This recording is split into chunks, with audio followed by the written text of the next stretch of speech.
Hi, thanks for joining us again on Celebrating Act Two. Two old guys talking about stuff, and stuff is a good word today. What kind of stuff are we going to talk about today, John? Well, yeah, stuff. We're going to talk about stuff.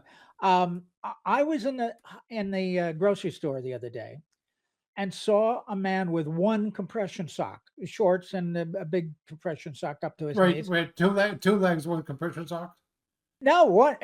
Anyway, I was struck by the fact there was only one because I remembered back in the hospital, I had Hmm. to wear two compression socks. Yeah. And it's of course they're very important, I think, for people with high blood pressure and other conditions.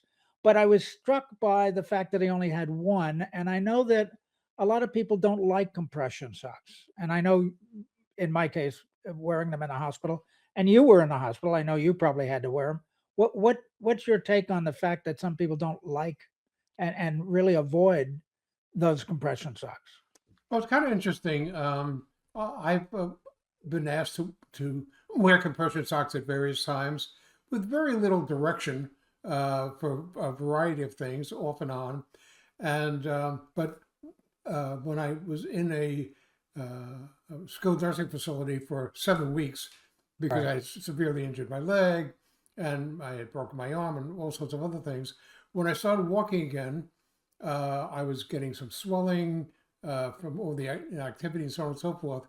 But I found out some interesting things that nobody ever told me before. I think that the thing that turns most people off about compression socks is that they're so hard to get on and take off.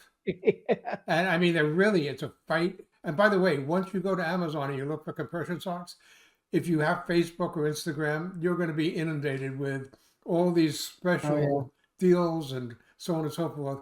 But the truth of the matter is that the amount of compression, and I found this out from my physical therapist, varies widely Oh, from really?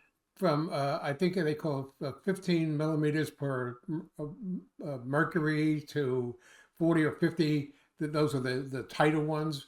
And there Never are a knew that. variety of people, and you've seen people who have legs that look like tree trunks, and you wonder how they even get them on.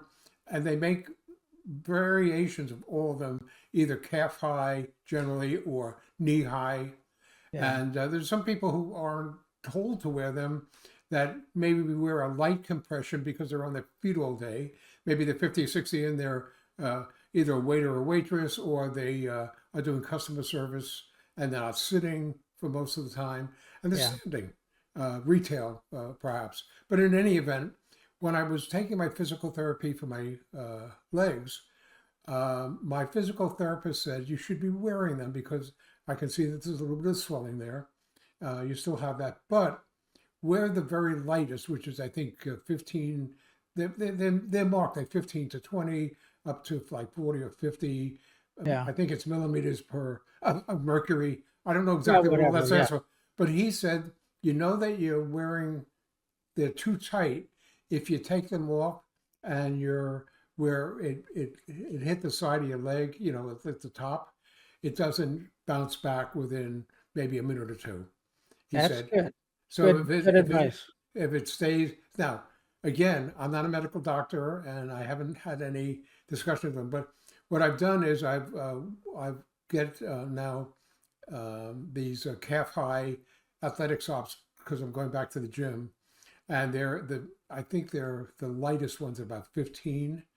Uh-huh. Okay, and I wear them and they're quite comfortable. There's no indentations that last for more than maybe a minute or so when I take them off. And they're just a little extra comfort. And by the way, I understand, again, not an expert at this stuff, is that part of it has to do with as you get older, the little valves in your feet, which is the furthest away from your heart, maybe don't work so well anymore. And some Yeah. people actually I know have surgery Yeah. done on them too, Circulation, sure. right? So what it does is it helps keep the water and blood from accumulating in your legs and helps it get back to the heart. Yeah. Now, that may be oversimplistic and it may be wrong in a lot of cases. No, I've heard the same thing. I think it Yeah. is true. And now I have a question. You said, did you wear athletic socks that are they technically compression socks Yeah, or they no, just got a lot of elastic? no, I buy them as compression socks. Okay. Okay. But I now look for the lowest compression in mercury. It's measured Oh, in okay. millimeters of mercury or something, but I know they go all the way up. And So then when, they don't the socks you buy don't look like the classic compression socks that I've seen. They look like athletic socks. correct, they look like And athletics. that's And by the way, they make them in all sorts of colors so that uh, uh, I only get white because I wear them basically to the gym. I wear them all day, yeah. but basically to the gym. But white athletic socks sort of go with everything. Yeah, that's interesting because I don't wear quote compression socks. Mm. Like athletic socks, Ah, and uh, they're not they're not labeled compression socks. They just happen to have a lot of elastic in them, and they kind of are a very light compression. So that's why I wear them, is mm. because they come up to my thigh, my thigh. They Or come up you go waiting in them. they come up to my calf, Hmm. and they give me some support. And that's my regular sock. I don't wear. I rarely ever wear dress socks, Yeah. even Now, with do you shoes. wear the same kind of socks when you do your gardening, when you're getting up and Yep, down? I wear them. You just Yeah, wear them. Yeah. I've got more than a dozen pairs. I can, change them 2, 3 times a day if I want.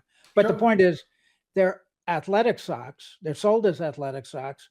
They're nice and comfortable, thick cotton, and they have a certain amount of compression to them, even though they're not compression socks. I've never really had more than this conversation with my physical therapist. And what I did was I went to Dr. Google, Yeah. as most of us do, and it actually gave a list of all these different compression amounts Oh and boy. what Yeah. they do, and which is the only reason why I really had more information about it than just the pure fact. But he did when I went in with my these socks, and he checked them. The first ones I went in with, he said it just didn't bounce back. So he said, Yeah. go get yourself a lower level. And I hadn't even paid any attention to that when I did that. Yeah. So I tossed them when I got them.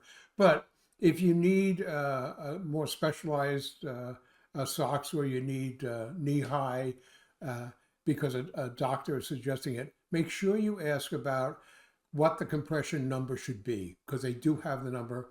That's And interesting. Good advice. I'm sure the doctor knows about it, but they never say anything. Just get compression socks. That's all I ever heard from a doctor. You Yep. should get some compression socks, as Yeah. opposed to all these different variations of it. Yeah. So pay attention to it. But you can be, even if you don't really need them, but you're 50 or 60 and you're on your feet all the time, go get yourself some knee highs that are maybe even the lowest compression, and just see Yeah. how you feel at the end of the day. Yeah. Particularly if you're on your feet all the day. Yeah. It's good advice. Oh, All by the right. way, one last thing. I remember maybe about 10 or 15 years ago when I did have some swelling, which has since been reversed. I was told that when I fly, I should wear compression socks. Again, without anything further than you should have compression socks. Yeah. Yeah. And I did, and I had several flights.